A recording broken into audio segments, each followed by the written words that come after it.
Picture this: a city that ruled the known world for 1,000 years. A military machine unlike any other. An empire whose engineering, laws, and culture still echo in our modern lives. This was Rome. We often think of its fall as a story of barbarian invasions, political assassinations, and moral decay. But what if I told you the true killer, the silent assassin that brought this giant to its knees, was something you hold in your wallet every single day? What if the seeds of Rome's destruction weren't sown on the battlefield, but in its mints? The story of Rome's collapse is not just a history lesson, it's a chilling financial thriller, and the final plot twist is that it's a story that might be happening all over again right now. To understand how money doomed Rome, we first need to understand Roman money itself. For centuries, the backbone of the Roman economy was the denarius, a small silver coin, roughly the size of a modern dime. Its value wasn't based on a government promise, it was based on the actual silver it contained. A denarius was valuable because it was made of a valuable metal. This was honest money. It fueled the legions,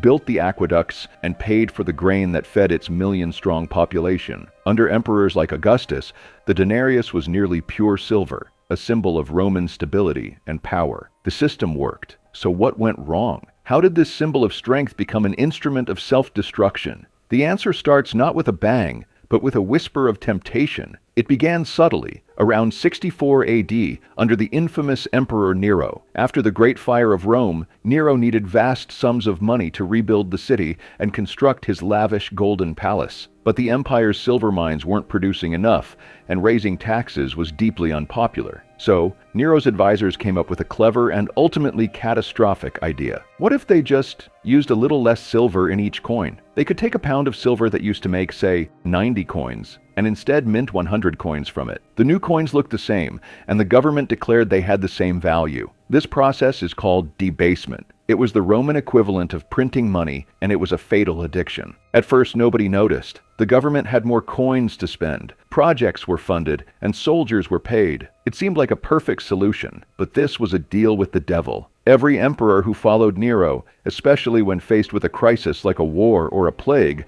returned to this trick. The Severan dynasty, in the late 2nd and early 3rd centuries, took it to a whole new level to fund massive military pay raises. The silver content of the denarius, once over 90%, plummeted. By the mid-3rd century under Emperor Gallienus, the so-called silver coin was barely 5% silver, just a bronze core with a thin silver wash that would rub off in a few weeks. Imagine getting paid with a dollar bill that you knew was only worth 5 cents. What would you do? You'd stop trusting it. This is exactly what happened across the Roman Empire. This triggered a devastating economic chain reaction. People weren't stupid. They knew the new coins were junk. So they hoarded the old, high silver content coins.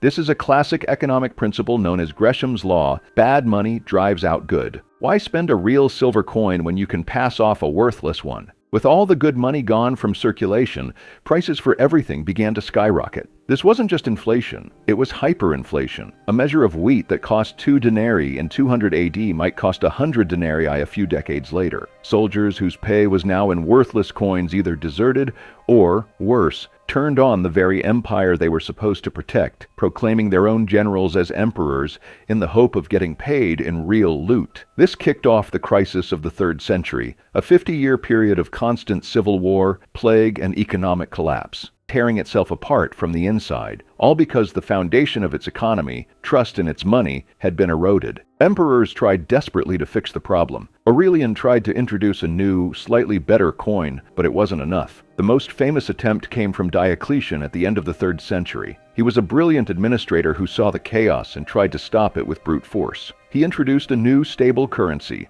and to combat inflation, he issued the Edict on Maximum Prices in 301 AD. This edict set a fixed price for thousands of goods and services, from eggs to haircuts, and the penalty for overcharging was death. The result? It was a total disaster. Farmers stopped bringing their crops to market because the official price was less than their cost to produce them. Merchants closed their shops. Goods disappeared into a massive black market, and the economy ground to a halt. Diocletian's price controls didn't fix the problem. They made the shortages. And the economic pain even worse because he was treating the symptom, high prices, instead of the disease, the debased currency. So, how does a story from 1,700 years ago matter to you? Look around. Today, no major currency is backed by a physical commodity like gold or silver. Their value is based on faith in the governments that issue them. And when governments need to fund massive projects, bailouts, or stimulus programs, what do? They can't debase coins, but they can do something called quantitative easing, which is the modern digital equivalent of creating money out of thin air. Since the year 2000, the US M2 money supply, a broad measure of money in circulation, has increased by over 400%. Much of that expansion happened in just the last few years. Rome debased its currency over 200 years. We've arguably done something similar in a fraction of that time. And just like in Rome, we're seeing the consequences. Stubborn inflation, rising prices for everyday goods,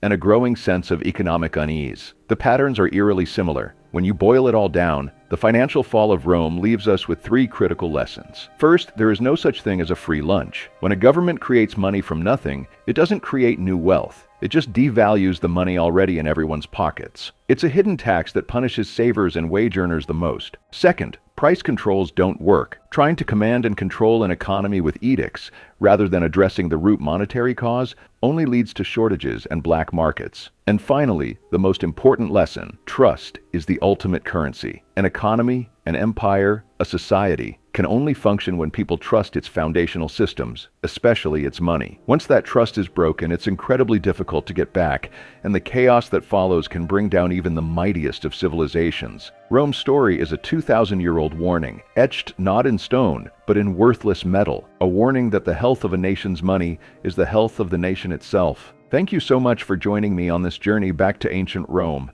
If you found this story as fascinating and relevant as I do, please hit that like button and subscribe for more deep dives into the hidden forces that shape our world. Let me know in the comments what you think. Are we repeating Rome's mistakes? I'd love to hear your thoughts. Until next time, stay curious.